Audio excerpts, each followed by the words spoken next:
के इस क्लास में हम लोग पढ़ेंगे एरिया वेक्टर और इलेक्ट्रिक फ्लक्स के बारे में। एरिया को अभी तक आप स्केलर मान रहे होंगे, अब आगे से हम लोग एरिया को वेक्टर मानकर पढ़ेंगे। एरिया वेक्टर कहने का मतलब क्या है, जैसे एग्जांपल के तौर पर इस मोबाइल फोन को देखिए। इस मोबाइल फोन का डिस्प्ले का एरिया कितना होगा? हाँ, लेंथ इंटू ब्रेथ। ये डिस्प्ले किसके तरफ है? आपके तरफ है, तो आपको बोलना है length into breadth I cap. I cap for direction आपके तरफ, और ये जो डायरेक्शन वेक्टर है आई कैप, ये इस सरफेस का परपेंडिकुलर होना चाहिए। जैसे कि ये हो गया डायरेक्शन आई कैप, ये इस पर परपेंडिकुलर है। अब आप डिस्प्ले को किसी भी डायरेक्शन में मोड़ दो, ये परपेंडिकुलर वेक्टर नहीं बदलेगा, ये हमेशा इस पर परपेंडिकुलर ही रहेगा। ठीक है, ये एक्स एक्सिस में है तो आई कैप बोलेंगे, वाई में है तो जे कैप बोलेंगे, जेड में है तो के कैप बोलेंगे, आर्बिट्रेरी इसे ईटा बोलेंगे। तो और ये जो पीछे का पोर्शन है जहां पर बैटरी रखा हुआ वो मेरे तरफ है, लेकिन डिस्प्ले तो आपके तरफ है, तो डिस्प्ले का डायरेक्शन आउटवर्ड आपके तरफ हुआ और बैटरी वाला पोर्शन का एरिया का डायरेक्शन मेरे तरफ हुआ आउटवर्ड। तो एरिया वेक्टर का मतलब होगा, हाँ बिल्कुल, एरिया विथ डायरेक्शन। डायरेक्शन के साथ एरिया को लेना है। डायरेक्शन के लिए क्या लेंगे? For direction we take unit vector. एक यूनिट वेक्टर कुछ भी आई जे के उससे eta arbitrary unit vector, take unit vector eta perpendicular outward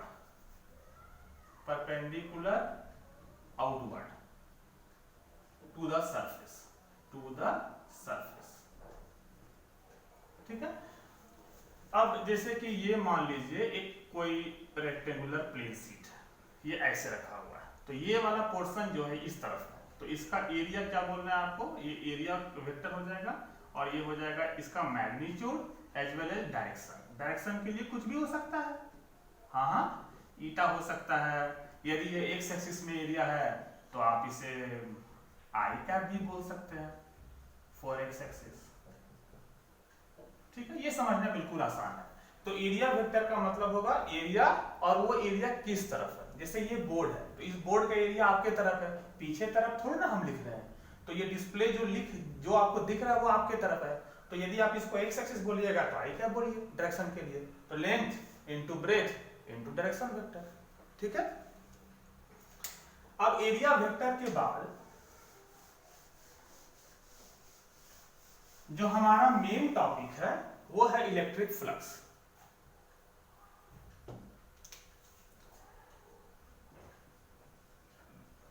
electric flux, इसे भी समझना बिल्कुल आसान है। ऐसे आपको पता होगा फ्लक्स का लिटरल मीनिंग ही होता है फ्लो करना।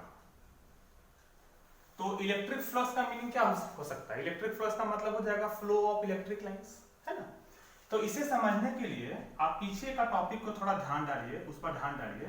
जैसे मान लीजिए ये चार्ज Q है, तो इस चार्ज का इस पर्टिकुलर पॉइंट P पर आप इलेक्ट्रिक फील्ड निकाले हैं, बिल्कुल वो फील्ड है E = kq/r²। इसी फील्ड को स्केलर फॉर्म में आपने पोटेंशियल का नाम दिया और उस पोटेंशियल को आपने पढ़ा kq/r से, पॉइंट चार्ज के लिए। तो फील्ड जो होता है एक पर्टिकुलर पॉइंट पर ही होता है।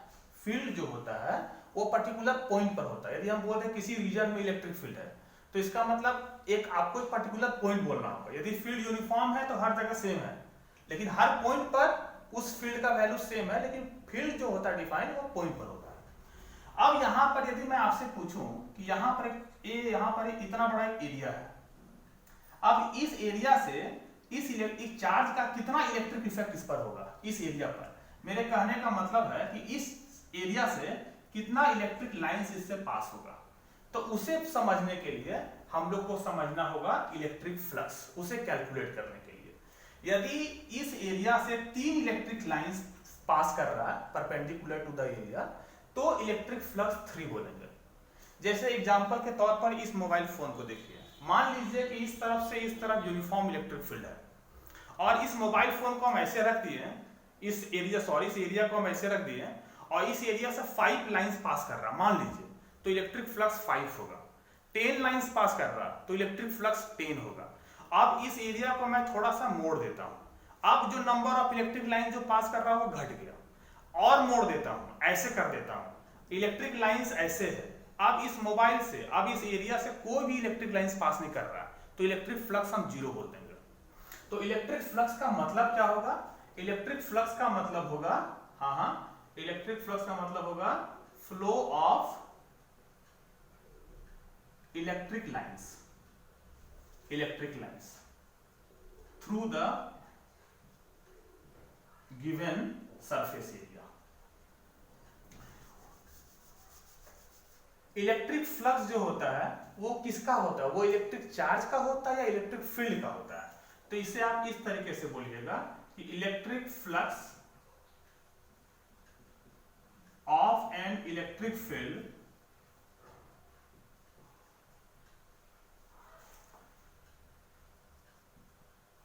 represent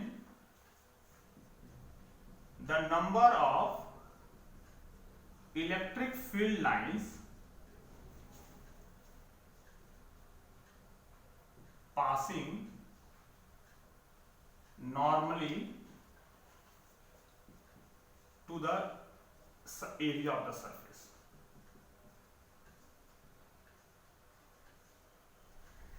जैसे मान लीजिए कि यहां पर यूनिफॉर्म इलेक्ट्रिक फील्ड मैं दिखा रहा हूं। अब इस यूनिफॉर्म इलेक्ट्रिक फील्ड में यह एक प्लेन है,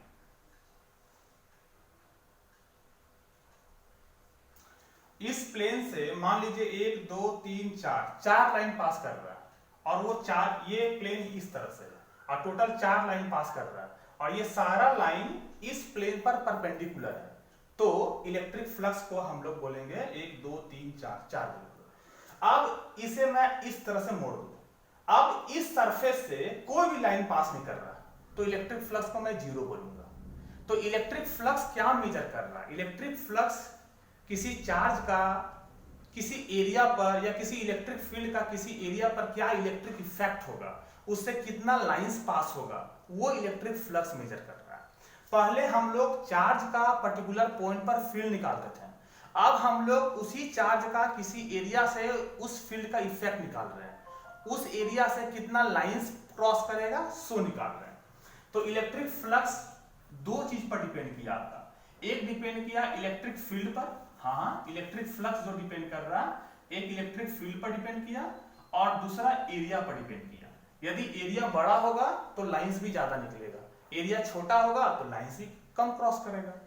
और ये वाला जो इलेक्ट्रिक फील्ड है सो एरिया पर नॉर्मल होना चाहिए। तो ये जो इलेक्ट्रिक फील्ड है perpendicular to the surface area, surface area पर परपेंडिकुलर होना चाहिए। जैसे कि ये देखिए, यदि मैं इलेक्ट्रिक फील्ड को ऐसे दिखा देता हूं, अब ये प्लेन ऐसे है तो इस प्लेन का एरिया का डायरेक्शन इस तरफ है, ये मैं ऐसे दिखा देता हूं, ये एरिया का डायरेक्शन होगा। इस दोनों के बीच का एंगल को मैं कुछ मान लेता हूं थीटा। तो यहां पर इलेक्ट्रिक फ्लक्स जो होगा वो इलेक्ट्रिक फील्ड पर भी डिपेंड कर रहा है, एरिया पर भी। फील्ड ज्यादा है तो फ्लक्स ज्यादा होगा, एरिया ज्यादा है तो फ्लक्स ज्यादा होगा, दोनों डायरेक्टली प्रोपोर्शनल है। लेकिन आपको ये वाला इलेक्ट्रिक फील्ड को यदि आप कंपोनेंट में रिजॉल्व करो तो इस तरफ जो कंपोनेंट आएगा वो होगा ई कॉस थीटा, और इस तरफ कंपोनेंट जो आएगा वो आपका होगा ई साइन थीटा। तो यदि एरिया ऐसे है तो ई साइन थीटा, ये वाला कंपोनेंट इससे पास नहीं कर रहा, तो इससे कौन पास कर रहा है? वो पास कर रहा है ई कॉस थीटा। तो जो फ्लक्स का फॉर्मूला होगा वो होगा ई कॉस थीटा, प्रोपोर्शनल है फ्लक्स का, फ्लक्स का प्रोपोर्शनल कौन हुआ? ई कॉस थीटा हुआ, और प्रोपोर्शनल क्या हुआ? एरिया हुआ। तो फ्लक्स का जो फॉर्मूला हो जाएगा वो हो जाएगा E cos theta into area. Hope आप इसे समझे होंगे। अब इधर देखिए, जब भी इलेक्ट्रिक फील्ड आप बोलते हैं तो इलेक्ट्रिक फील्ड, मैं बार बार बोल रहा हूं, इलेक्ट्रिक फील्ड किसी पॉइंट पर होता है। तो जैसे यहां पर कोई पॉइंट है तो इस पॉइंट पर आप इलेक्ट्रिक फील्ड ये दिखा रहे हैं, ठीक है? तो इस पॉइंट पर इलेक्ट्रिक फील्ड दिखा रहे हैं, तो अब यहां पर हम लोग एक एरिया ले लेते हैं। अब इस एरिया से कितना लाइंस पास कर रहा है उस लाइंस को आप ऐसे दिखा रहे हैं। तो इस एरिया से जो फ्लक्स निकलेगा उसे हम, स्मॉल एरिया है तो उस फ्लक्स को d5 बोल देंगे। तो आप इसे ड्रॉ कर लो कॉपी में, और उसके बाद इधर देखिए कि जो इलेक्ट्रिक फ्लक्स का हम लोग फॉर्मूला बनाएंगे, the electric flux through the small area, हाँ infinitely small area,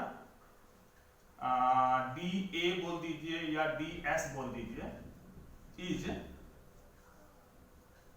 given by D phi, उसे हम डी फाइव बोल दिए। और ये डी फाइव प्रोपोर्शनल होगा किसका, बिल्कुल एलिमेंट्री एरिया डी ए का, और प्रोपोर्शनल होगा उस कंपोनेंट का जो इस एरिया का पैरेलल हो। Component of electric field parallel to d a, या आप इसे बोलिए component of electric field perpendicular to the surface, surface का परपेंडिकुलर या एरिया का पैरेलल हो, तो बात एक ही है। तो वो क्या है, ऑफ कोर्स वो कौन है, E cos थीटा है। तो आपका डी फाइव का जो फॉर्मूला बन गया वो हो गया E cos theta into D, इसे आप बोल सकते हैं E डॉट डी, ये डी फाइव। हमने डिफरेंशियल फॉर्मूला इसीलिए बनाया क्योंकि E इलेक्ट्रिक फील्ड है, कहां पर है, तो इलेक्ट्रिक फील्ड पॉइंट पर होता है, इसीलिए मैंने एक पॉइंट जैसा एरिया लिया है, वेरी वेरी स्मॉल एरिया, वो डी है। तो E क्या है, इलेक्ट्रिक फील्ड है, ये E है, हाँ इलेक्ट्रिक फील्ड है, इलेक्ट्रिक फील्ड है कहां है, तो एट डी है, जो छोटा सा एरिया डी माने है ना, उसी पर इलेक्ट्रिक फील्ड है।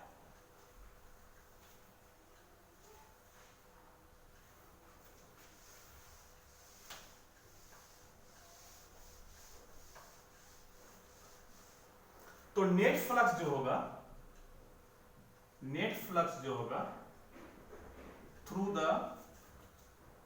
कंप्लीट एरिया, पूरे एरिया से जो फ्लक्स निकलेगा फाइव, आप इस डी फाइव को इंटीग्रेट कर देना। तो इंटीग्रेशन, यदि क्लोज सरफेस है तो यहां सर्कुलेशन डाल देना, ई डॉट डी ए लिखो या डी एस लिखो, ठीक है। तो ये E cos theta into D, मैं बार बार बोल दे रहा हूं, ई कॉस थीटा एक इलेक्ट्रिक फील्ड का कंपोनेंट होगा जो इस एरिया वेक्टर का पैरेलल होगा।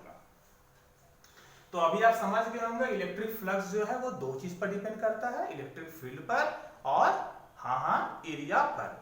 तो यहां पर इलेक्ट्रिक फील्ड का कौन सा कंपोनेंट, जो उस सरफेस का परपेंडिकुलर है या उस सरफेस का जो एरिया वेक्टर होगा उसका पैरेलल होगा। क्योंकि जैसे जैसे देखिए ये वाला जो कंपोनेंट ई साइन थीटा था, ये कोई फ्लक्स नहीं दे रहा है, और ये वाला मैक्सिमम फ्लक्स दे रहा है, तो इसका और इसका मल्टीप्लीकेशन ही फ्लक्स का कैलकुलेशन होगा, ठीक है। इलेक्ट्रिक चार्ज का पर्टिकुलर पॉइंट पर हम लोग फील्ड निकालते हैं और उसी चार्ज का किसी पर्टिकुलर एरिया से हम लोग फ्लक्स निकालते हैं। फ्लक्स पढ़ने का क्या जरूरत है, क्या इसका फिजिकल सिग्निफिकेंस है, क्या हम लोग का डेली लाइफ में बहुत यूज है, ये सब हम लोग धीरे धीरे आगे पढ़ लेंगे, समझ लेंगे। तो ये फ्लक्स का फॉर्मूला हुआ। अब इस पर थोड़ा सा हम लोग नजर डालते हैं। ये आपका एक स्केलर हुआ, ये वेक्टर, तो इसका डॉट प्रोडक्ट क्या होगा, स्केलर होगा, बिल्कुल। इसका एसआई यूनिट क्या होगा, हाँ ये इलेक्ट्रिक फील्ड का होता है कूलम, सॉरी इलेक्ट्रिक फील्ड का होता है newton, F equal to Q होता है, तो E equal to F by Q, हाँ न्यूटन बाई कूलम, और एरिया का मीटर स्क्वायर, तो ये हो गया एसआई, न्यूटन मीटर स्क्वायर पर कूलम। या इलेक्ट्रिक फील्ड इक्वल टू आप यही पढ़े होंगे डी बाई डी आर, तो वोल्ट बाई मीटर, ये वोल्ट बाई मीटर, और एरिया का मीटर स्क्वायर, तो ये हो जाता है वोल्ट मीटर। तो इसका दो SI unit, newton metre square पर कूलम या वोल्ट मीटर, ये ध्यान रखिएगा।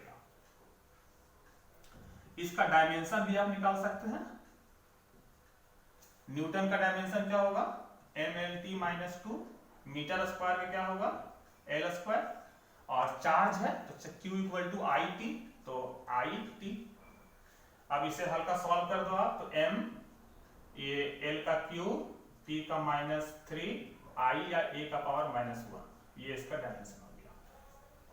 इलेक्ट्रिक फ्लक्स जो होता है वो पॉजिटिव भी हो सकता है, नेगेटिव भी हो सकता है, और जीरो भी हो सकता है। इलेक्ट्रिक फ्लक्स किसका होता है, तो इलेक्ट्रिक फ्लक्स फील्ड का होता है, फील्ड का होता है। किससे होता है, तो एरिया से होता है। इलेक्ट्रिक फ्लक्स क्या मेजर करता है? दो चीज मेजर करता है। इलेक्ट्रिक फ्लक्स किसी पर्टिकुलर एरिया में, जैसे यहाँ चार्ज है तो इस चार्ज से कितना लाइंस इससे निकलेगा उसका मेजरमेंट फ्लक्स से होगा। इस एरिया पर इस चार्ज का कितना इफेक्ट पड़ता है उसका मेजरमेंट फ्लक्स से होता है। एक पर्टिकुलर पॉइंट बोलेंगे तो वो इलेक्ट्रिक फील्ड सफिशिएंट है वहां पर इलेक्ट्रिक इफेक्ट को डिस्क्राइब करने के लिए, लेकिन हम यदि एरिया बोल रहे हैं तो इलेक्ट्रिक फील्ड से डिस्क्राइब नहीं कर पाएंगे, क्योंकि इलेक्ट्रिक फील्ड एक पॉइंट पर होता है। तो आपको इलेक्ट्रिक फ्लक्स को समझने तो एरिया, किसी पर्टिकुलर एरिया पर इलेक्ट्रिक इफेक्ट को समझने के लिए इलेक्ट्रिक फ्लक्स को समझना होगा। चलिए अब आगे हम लोग इलेक्ट्रिक फ्लक्स को कैलकुलेट करना सीखेंगे। How to calculate electric flux, how to find electric flux. Electric flux हम लोग कैसे निकालेंगे? इलेक्ट्रिक फ्लक्स किसका? तो ऑफ इलेक्ट्रिक फील्ड। किससे? तो थ्रू द एरिया। तो how to find electric flux of electric field through the given area. इसका सबसे पहले जो रूल 1 है, यदि आपको इलेक्ट्रिक फ्लक्स निकालना है किसी चार्ज के कारण या किसी गिवन इलेक्ट्रिक फील्ड के कारण, ठीक है, तो if we have to find, चलिए उतना कौन लिखता है, ध्यान दीजिएगा कि यदि कोई चार्ज दिया हुआ है और इस चार्ज के कारण इस एरिया से कितना फ्लक्स निकलेगा सो निकालना है।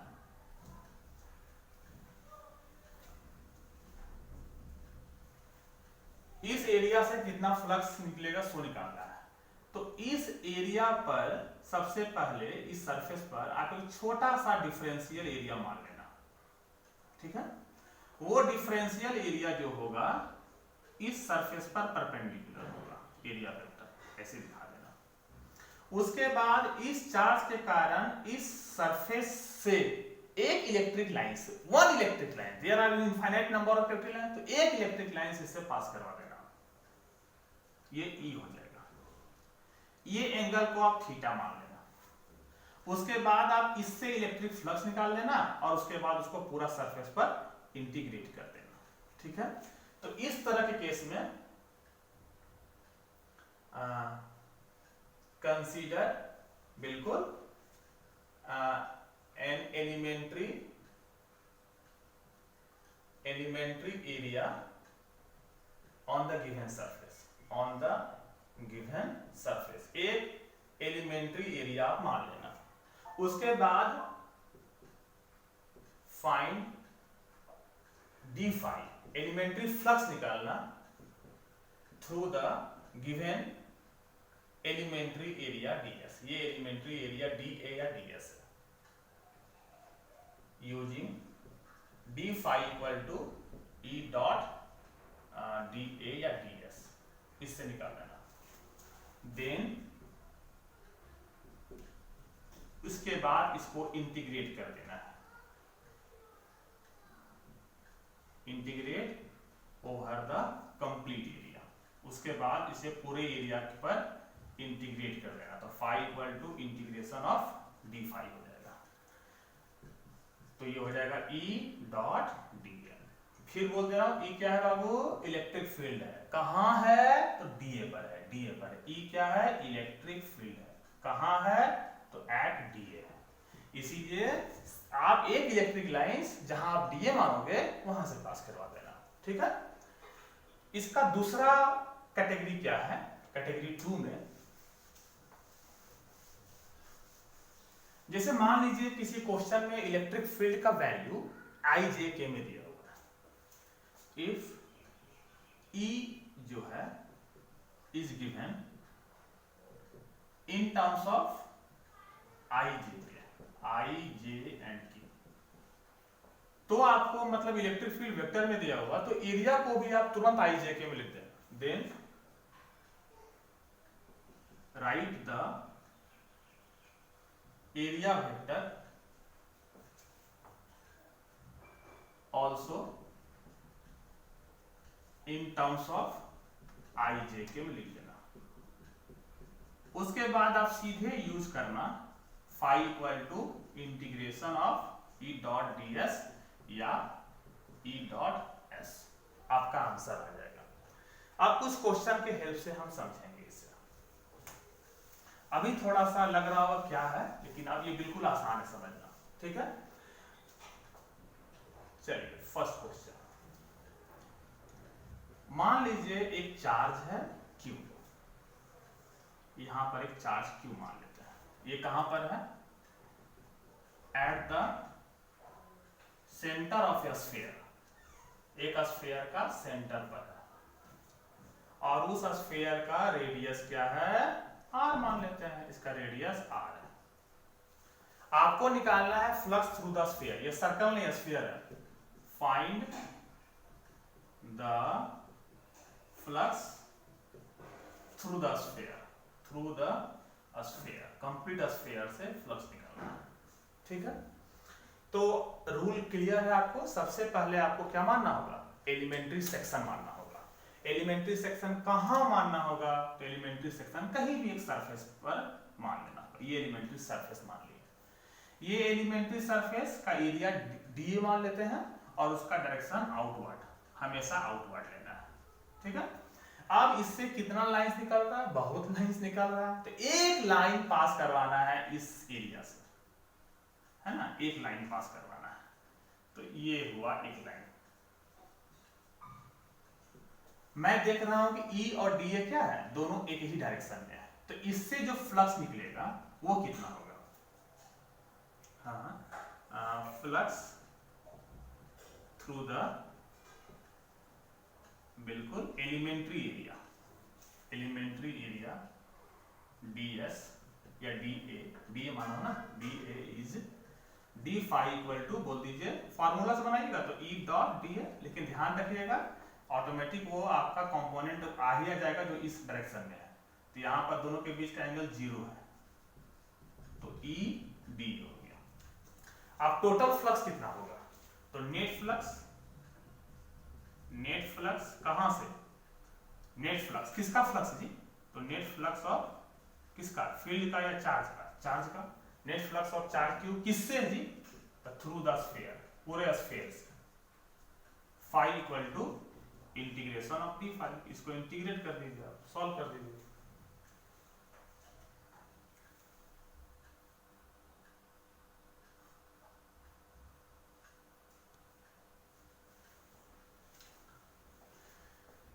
हाँ सॉल्व कीजिए इसे। तो ये हो जाएगा आपका phi equal to integration of D phi, खुद से आप सॉल्व करो। ये ई डी ए था। अब इलेक्ट्रिक फील्ड, ये क्या है? इलेक्ट्रिक फील्ड है, कहाँ है? डी ए पर है। तो इलेक्ट्रिक फील्ड का वैल्यू कितना है? ये पॉइंट चार्ज से current K Q by R square into D A, जो कांस्टेंट है बाहर निकाल दीजिए, K Q by R square constant बाहर आ गया। इंटीग्रेशन ऑफ डी ए, जब सारा डी ए को जोड़ दीजिएगा एक स्फीयर, तो एक स्फीयर में कितना एंगल बनता है? हाँ 4 pi R square, 4 pi R square, ये कैंसिल हो गया। के कितना है आपका? 1 by 4 pi epsilon not Q into 4 pi cancel, तो ये क्या आ गया? Q by epsilon not. This is answer, ये आंसर होगा। तो the electric flux through this sphere is Q by epsilon not. तो electric flux through the sphere is Q by epsilon not. और आगे आप पढ़िएगा, यही गॉस लॉ है कि किसी भी क्लोज सरफेस से जो इलेक्ट्रिक फ्लक्स निकलता है वो हमेशा charge enclose by epsilon not होता है। तो यहाँ से आप एक नोट अभी लिख लेते हैं, बाद में हम लोग गॉस देखेंगे। यहाँ क्या है कि चार्ज इनक्लोज जो है वो हमेशा electric flux into epsilon not होगा। ये क्या है? Charge enclose by the sphere. खैर हम लोग ये सब आगे देखेंगे। अब एक आगे नेक्स्ट क्वेश्चन देखते हैं, क्वेश्चन नंबर 2। यहां पर हमने आपको चार्ज दिया था, फ्लक्स पूछा। अब आपको हम इलेक्ट्रिक फील्ड देते हैं आई जे के में, ठीक है। तो मान लीजिए कि इफ इलेक्ट्रिक फील्ड जो है in the region is E equal to कुछ भी ले लीजिए, 2/5 कोई कांस्टेंट डाल देता हूँ E not I plus 4/5 E not G, ठीक है। और यहाँ पर जो ये E नॉट है उसका वैल्यू कुछ ले लीजिए आप 100 वोल्ट पर मीटर ले लीजिए। आपको फ्लक्स निकालना है, फाइंड द फ्लक्स। किसका फ्लक्स निकालना है? हाँ, इसका फ्लक्स निकालना है। तो find the flux of electric field through the, एक एरिया ले लीजिए आप, उस एरिया को हम एरिया का वैल्यू दे देते हैं। उस एरिया का वैल्यू आपका है S equal to 100 centimetre square. और ये जो एरिया है तो आपको बोलना होगा ये एरिया किस तरफ है। तो 100 centimetre square parallel to YZ plane, YZ plane का पैरेलल है, और दूसरा में XY प्लेन का पैरेलल है।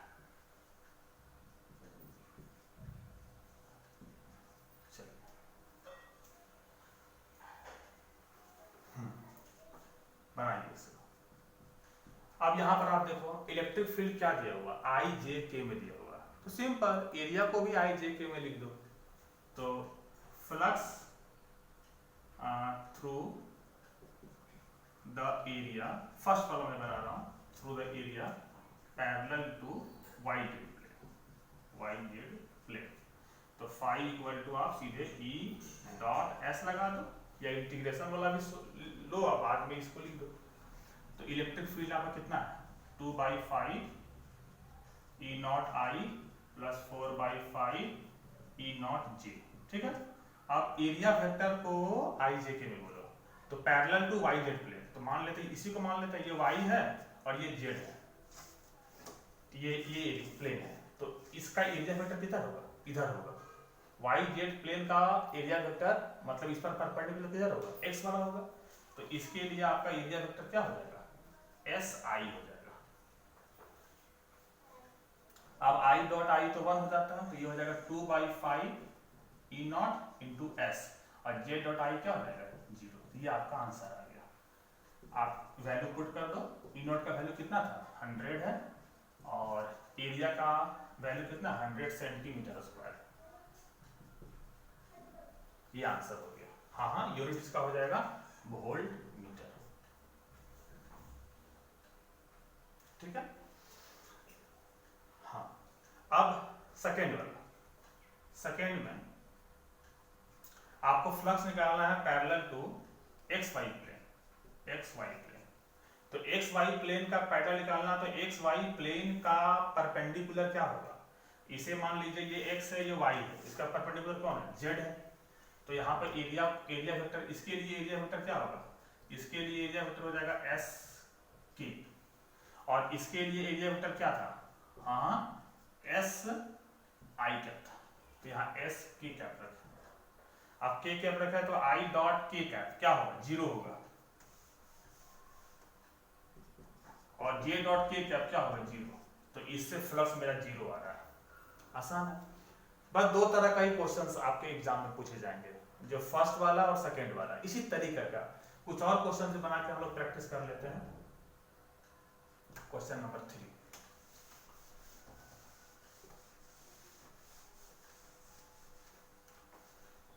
जैसे मान लीजिए कि the electric field in the region, किसी रीजन में इज यूनिफॉर्म, फील्ड में पूरे रीजन में फील्ड यूनिफॉर्म है, गिवन बाय E वेक्टर। आपको फ्लक्स निकालना है किसी सिलेंडर से, जैसे यहाँ देखिए ये हुआ यूनिफॉर्म इलेक्ट्रिक फील्ड, हर जगह फील्ड का value same, and you have to find the flux through this cylinder. ये सिलेंडर से फ्लक्स निकालना है। तो find the electric flux through the given cylinder, through the given cylinder. ये जो फिगर में दिया हुआ उससे निकालना है। ये सिलेंडर का जो एक्सिस है पैरेलल टू इलेक्ट्रिक फील्ड है। तो फिर यहाँ देखो, यहाँ पर आपको फ्लक्स निकालना है। तो जो सिलेंडर है, जैसे ये सिलेंडर, तो इस सिलेंडर के पास तीन तरह का सरफेस है। एक ये वाला कर्व, सॉरी ये वाला फ्लैट वाला, एक हुआ सर्कुलर फ्लैट ये, दूसरा ये वाला हुआ 2, और तीसरा ये कर्व। 3 तरह का सरफेस। तो सरफेस को नाम रख देते हैं। ये इसका नाम रखते हैं सरफेस 1, इसका नाम रखते हैं सरफेस 2, और इसका नाम रखते हैं सरफेस 3। तो तीनों सरफेस पर आपको डिफरेंशियल एरिया लेना होगा। यहां पर एक छोटा सा आप डिफरेंशियल एरिया ले लो, ठीक है। इस एरिया का डायरेक्शन क्या होगा, परपेंडिकुलर आउटवर्ड। ये परपेंडिकुलर आउटवर्ड एरिया, इसका नाम कुछ ds, जो नाम देना है ds कर देते हैं। अब इसी पॉइंट पर इलेक्ट्रिक फील्ड किधर होगा, तो इलेक्ट्रिक फील्ड तो पैरेलल है, तो इलेक्ट्रिक फील्ड ऐसे ही है। अब सरफेस 2 में जो कर्व वाला है उसमें कहीं पर भी आप एक एलिमेंट्री सेक्शन ले लो, ये एलिमेंट्री एरिया ले लिया, किधर होगा, हमेशा परपेंडिकुलर आउटवर्ड। तो ये परपेंडिकुलर आउटवर्ड, ये ds हो गया, ठीक है।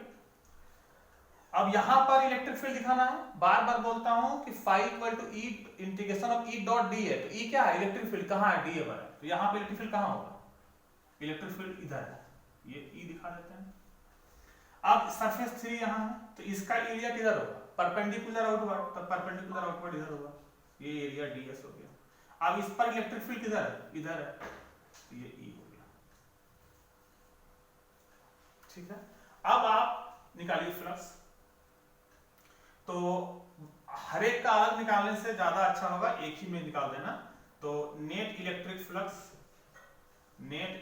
Flux through the given cylinder. Flux किसका होता है, इलेक्ट्रिक फील्ड का होता है। किससे किससे होता है, एरिया से होता है। तो net electric flux through the given cylinder, phi equal to तीनों एरिया का, first area, second area plus third area. तो फर्स्ट एरिया का फॉर्मूला आप क्या बोलोगे, इंटीग्रेशन E डॉट ds।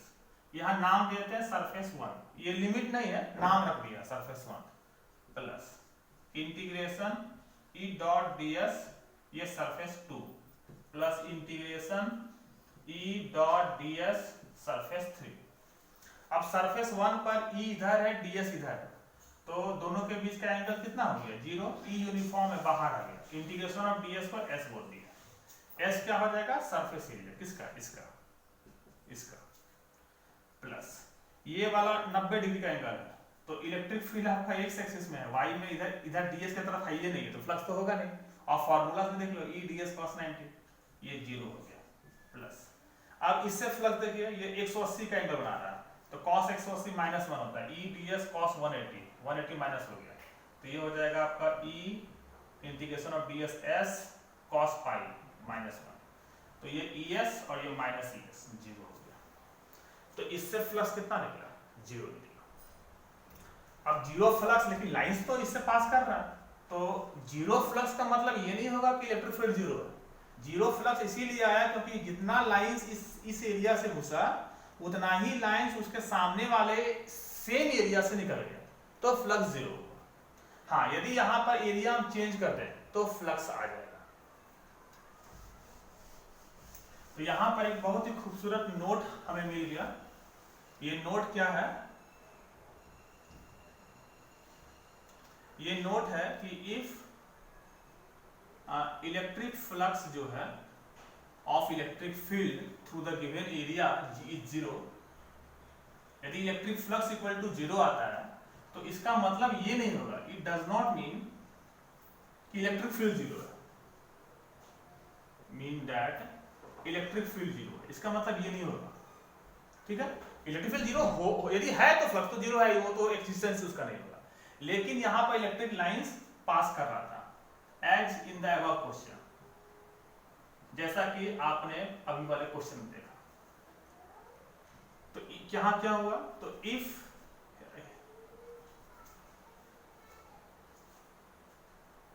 यहां पर 0 फ्लक्स जो है वो रिप्रेजेंट कर रहा है, रिप्रेजेंट दैट कि जो number of incoming electric lines है, इनकमिंग इलेक्ट्रिक लाइंस जो है, electric lines through the given area, कोई भी गिवन एरिया ले लेते हैं, गिवन एरिया S जो है is equal to number of outgoing lines, जितना लाइंस निकल रहा था थ्रू द opposite area, through the opposite symmetric area, symmetric area S। जितना लाइन सामने वाले एरिया से निकला उतना ही लाइन उधर से उसके ऑपोजिट पोर्शन में जो था उससे लाइंस निकल गया, incoming equal to outgoing lines, तो फ्लक्स जीरो है। इसे आप क्वेश्चन से भी समझ सकते हैं। जैसे क्वेश्चन देखिए, जैसे ये इलेक्ट्रिक फील्ड हो गया, यूनिफॉर्म फील्ड। यूनिफॉर्म फील्ड है तभी तो वो पॉसिबल है, अदरवाइज पॉसिबल नहीं है, क्योंकि यूनिफॉर्म नहीं होगा तो फ्लक्स आ जाएगा ना। अब यहाँ पर एक स्फीयर है, ये क्या है, स्फीयर है। आप पूछेगा कि आपसे इससे कितना फ्लक्स होगा, तो ये स्फीयर रखा हुआ तो जितना लाइन इधर से घुस रहा है, मान लीजिए इतना सेक्शन से 20 ठो लाइन घुसा, तो इसके सामने वाला इतना ही सेक्शन से 20 लाइन निकल गया, तो फ्लक्स जीरो बनेगा। ये क्या है, स्फीयर है। तो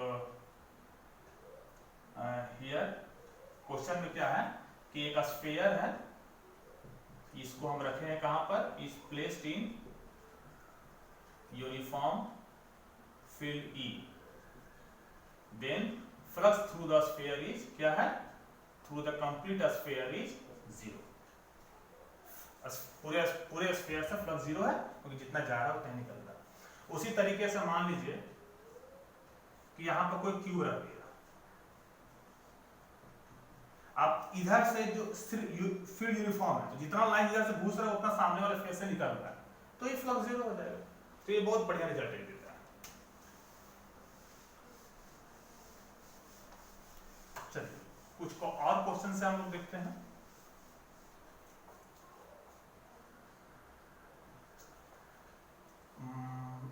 अगला क्वेश्चन है कि फाइंड द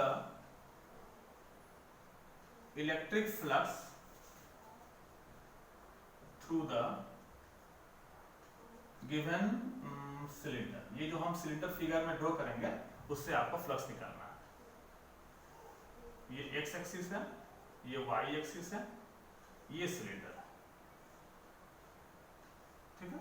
यहां पर जो एक्स का कोऑर्डिनेट है वो मान लीजिए कुछ 2 मीटर मान लीजिए, ये ओरिजिन है, और इसका लेंथ है आपका 2 मीटर, तो ये कोऑर्डिनेट है 4 मीटर, ठीक है।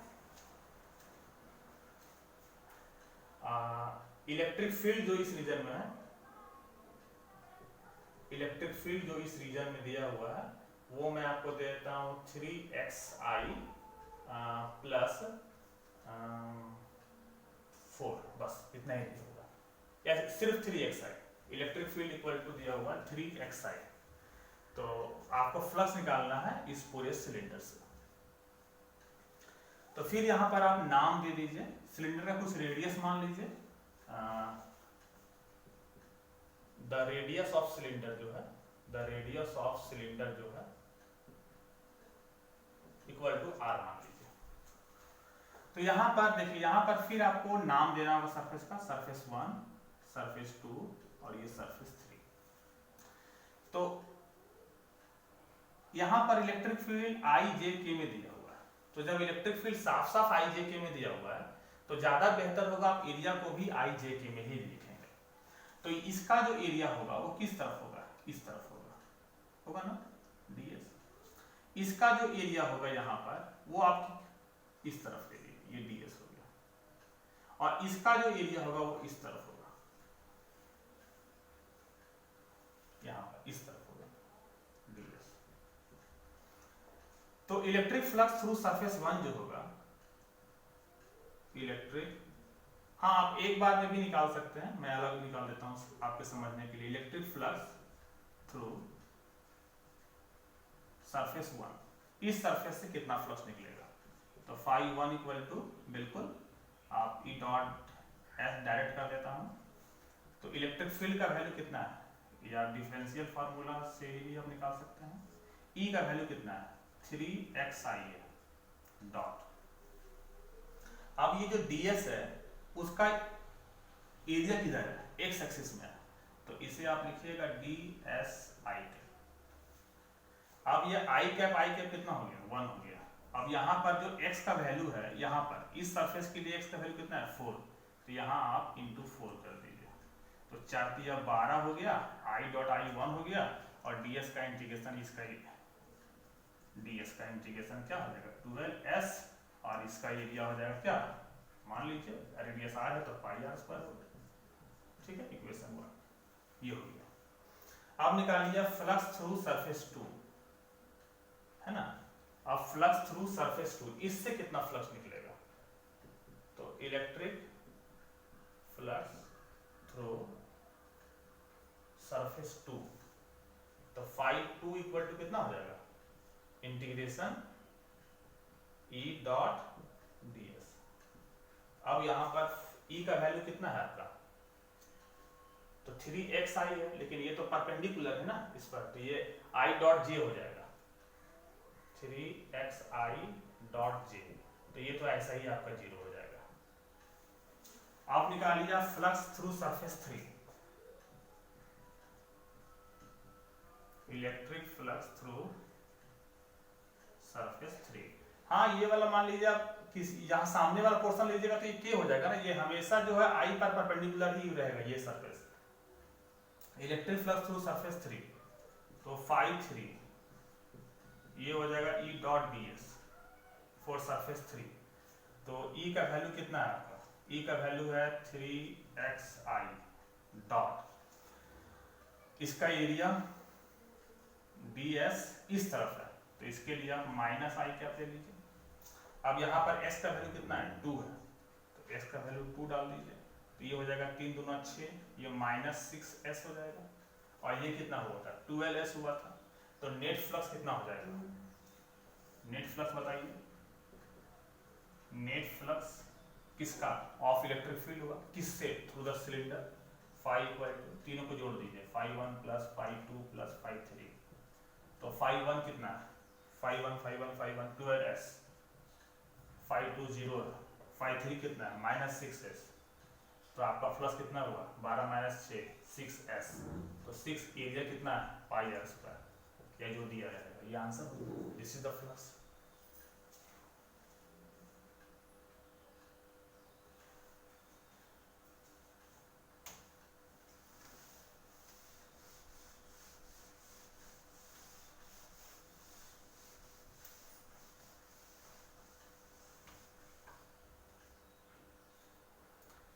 अब इसी तरह का एक और क्वेश्चन है, जैसे कि यहाँ पर क्वेश्चन है find the flux through the each face of the cube. आपको एक क्यूब दे रहे हैं, उसका ईच फेस से निकालिए, each face of the cube and total flux through the cube, पूरे क्यूब से भी कितना फ्लक्स निकलेगा सो निकालना है। ये मैं क्यूब बना देता हूं, ये क्यूब है,